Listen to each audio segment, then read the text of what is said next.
Mudah kan? Ngomong bangkit dan jadi pemenang itu pun mudah. Tapi gak semudah ini. Nah, apa yang ingin saya bagikan bagi kita mari. Mazmur 123 ayat 1 sampai dengan ayatnya yang ketiga. Mazmur 123 ayat 1 sampai 3 bilang begini. Nyanyian ziarah, kata pemazmur. Kalau semua yang berurusan dengan nyanyian ziarah, maka ini adalah umat Israel sedang melakukan sebuah perjalanan ziarah. Dari tempat di mana mereka tinggal pergi ke Yerusalem, di mana di sana rumah Tuhan ada, untuk melakukan ziarah atau ibadah. Aku melayangkan mataku ke gunung-gunung. Memang di sana itu banyak gunungnya. Apalagi kalau saudara turun dari Israel menuju ke Laut Mati, melewati lembah Yehuda. Itu kan hampir gak ada kehidupan sama sekali. Yang terlihat adalah suku-suku Beduin sedang mengembara di sana. Dan Alkitab berkata, dari manakah akan datangnya pertolongan? Bapak Ibu, urusan ibadah saja menjadi kesulitan tersendiri. Memang kemudian ketika Israel pergi beribadah, mereka melewati sebuah perjalanan panjang tidak seperti yang kita lakukan hari-hari ini. Kita tinggal turun, kalau yang tinggal di apartemen, ya kan? Yang tinggal di sekitar sini tinggal turun, masuk gereja, pintunya terbuka untuk Bapak Ibu. Tetapi pada waktu itu bukan hal yang mudah. Nah, Bapak Ibu dengar ini baik, walaupun kita dipermudah dalam banyak hal, tetapi itu pun bukan seperti mudah membalikkan telapak tangan. Saya nggak terlalu yakin bahwa dalam perjalanan hidup kita, dalam hal beribadah semuanya mulus habis. Ada aja kaget-kaget masalahnya. Suami bisa saja dengan istri ada di sini tapi di rumah berantem dulu. Ya kan? Entah berantem karena suami dengan istri cecok, entah berantem karena anak-anak, entah berantem karena saudara, entah berantem karena orang yang bantu di rumah, entah berantem hanya gara-gara masalah sepele. Tapi tiba-tiba ada di gereja, bisa saja terjadi, betul? Adakah yang ada di sini seperti itu? Mungkin hari ini enggak, tapi hari-hari yang lalu barangkali ya. Ya kan? Jangan saudara bilang tidak. Jangan saudara pendeta aja bisa. Iya kan? Jadi ini bukan masalah sepele. Ini sudah urusan ibadah saja. Kamu dah. Orang Israel ketika keluar dari Mesir ke tanah Kanaan, tanah perjanjian. Untuk pergi beribadah. Wah, gak semudah ini. Tahapan perjalanan panjang itu gak semudah begini Bapak Ibu Saudaraku yang dikasih Tuhan.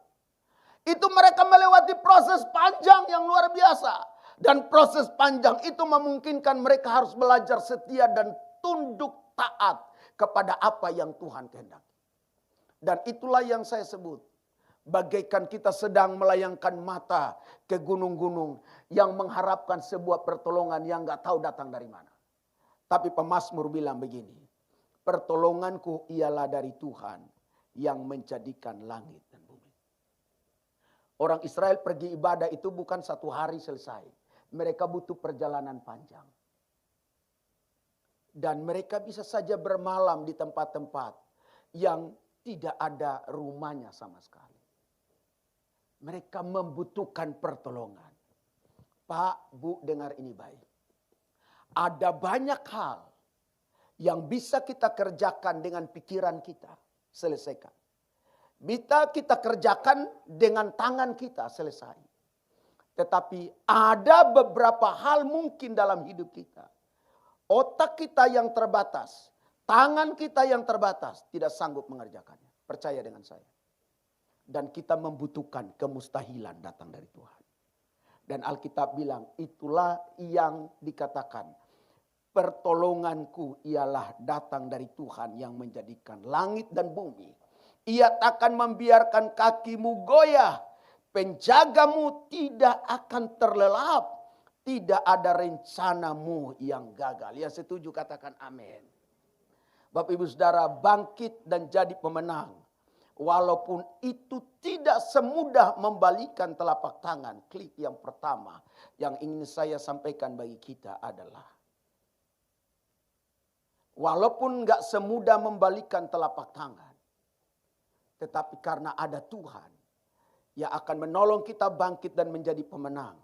Maka ini yang saya sebut, klik, masih ada Tuhan yang gak pernah gak ada dalam perjalanan hidup kita. Sama-sama bilang amin. Percaya dengan saya. Dalam perjalanan hidup ini, orang-orang terbaik yang ada yang kita punya. Karyawan terbaik yang kita punya. Sahabat terbaik yang kita punya. Istri terbaik satu-satunya yang kita puji dan kita puja, katakan tidak ada lagi yang sebanding dengan dia. Orang Amon bilang, dia sudah paling istri yang seng ada lawang lagi. Iya kan? Tetapi persoalannya, ada kalanya dia tidak bersama kita. Alkitab berkata bahwa semua orang terdekat dengan kita itu pernah nggak ada dalam perjalanan kita. Setuju? Orang yang kita kenal paling baik dan dekat dengan kita, ada waktunya dia nggak pernah ada dalam perjalanan hidup. Dia pun tidak pernah ada dalam catatan suksesmu. Bahkan dia pun tidak pernah terlibat dalam catatan kegagalanmu. Dia tidak bisa menemani dan mendampingimu dalam perjalanan hidupmu. Tetapi ada Tuhan yang bisa mengerjakan itu bagi kita. Yang setia menemani hidup kita. Pak, tidak untuk selamanya istri menemani kita. Maka selama dia menemani kita, servis yang terbaik. Amin. Perlakukan yang terbaik. Bu, suami gak selamanya menemani kita. Selama dia ada dengan kita, jangan sia-siakan. Yang setuju katakan amin. Saya tahu tidak ada manusia yang sempurna. Dia punya kekurangan, dia punya kegagalan, dia pernah jatuh bangun. Model kayak lagu aja, jatuh bangun aku mengejarnya. Udah jatuh bangun kita kejar dia, lalu hanya karena sebuah kegagalan, kekurangan kita kasih tinggal dia. Pak, Bu dengar ini baik. Temani dia sampai dia tutup matanya. Untuk kau bawa ke lubang kubur. Yang setuju katakan amin. Baru ganti yang lain.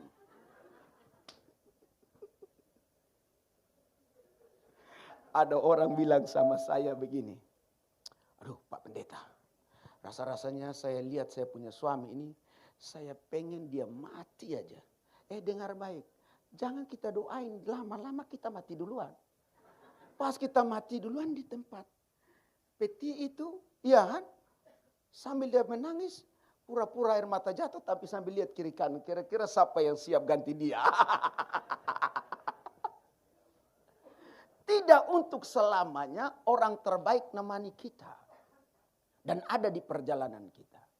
So ketika ada orang-orang yang terbaik itu masih ada bersama kita. Jangan pernah sia-siakan. Yang setuju katakan amin. Perlakukanlah dengan baik. Tak peduli dia mau seperti apa orangnya. Dia mau berubah, badannya berubah, enggak peduli. Amin. Kalau cuma badan amannya itu. Haleluya. Amin. Istri saya udah mengalami perubahan berat badan terlalu banyak. Tapi saya belajar tetap menemaninya sampai maut memisahkan. Yang setuju katakan amin. Ya daripada temani istri orang, lebih baik istri sendiri. Kita ini kerap kali banggain istri orang daripada istri sendiri. Marah sama itu, ya kan? Iya, amin. Bisa nggak ada Kita kalau pulang rumah ngeri Pak. Amin. Pintu kamar terkunci Pak. Kamu mau tidur di luar. Mending dipuji aja Pak selama dia ada. Ya kan? Karena tidak untuk selamanya kau akan puji dia. Hancur sudah. Masih ada Tuhan yang gak pernah gak ada. Dari banyak orang yang banyak kali gak ada bagi kita. Dia selalu pelihara. Dan dia selalu ada di setiap musim hidup kita. Yunus adalah pribadi yang luar biasa. Yang disuruh Tuhan pergi untuk menyelamatkan kota Niniwe. Tetapi Yunus punya pemikiran sendiri. Bahwa Niniwe tidak pantas untuk diselamatkan. Niniwe adalah kota yang bejat yang tidak pantas menerima keselamatan. Maka dia berikhtiar untuk tidak melakukan apa yang Tuhan kehendaki. Dan singkatnya kemudian dia melarikan diri ke Yafo. Dari Yafo dia pergi ke Tarsis. Untuk apa? Sekedar menghilang, kabur diam-diam. Bu, kalau ada masalah jangan main kabur aja.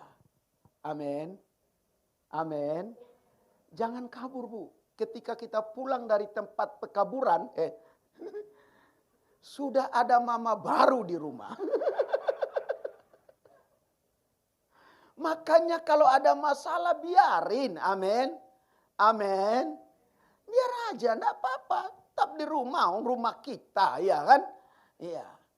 Yang saudara berpikir bahwa itu bukan rumah kita, rumah ibu-ibu. Amin. Haleluya. Jangan main kabur. Pak, kalau ada masalah jangan kabur, Pak. Jangan model kayak Yunus kabur ya. Karena kalau kita kabur resikonya besar. Resikonya besar, Pak. Perhatikan kalimat ini. Ketika kita kabur dari persoalan resikonya besar. Yunus naik kapal serasa nggak ada masalah. Yunus berlayar serasa nggak ada masalah. Tapi ketika di tengah laut, persoalan mulai datang. Pak, kesalahan yang kita buat, Bu, dengar. Serasa tidak ada masalah di awal. Tapi tahukah Bapak Ibu, Tuhan biarkan itu supaya kau tahu rasa nanti. Di tengah saat kita nggak bisa buat apa-apa lagi, nyemplungin ke laut. Waktu di dalam laut, sudah nggak ada daya, ditelan ikan pula. 3 hari lamanya di perut ikan. Dengar ini. Nggak ada yang menemani. So selama masih ada yang menemani, temani dia sepanjang hidupmu. Amin. Karena ada waktunya kau sendiri.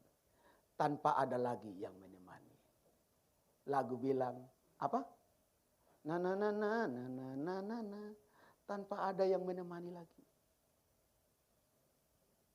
Tetapi Tuhan menemaninya.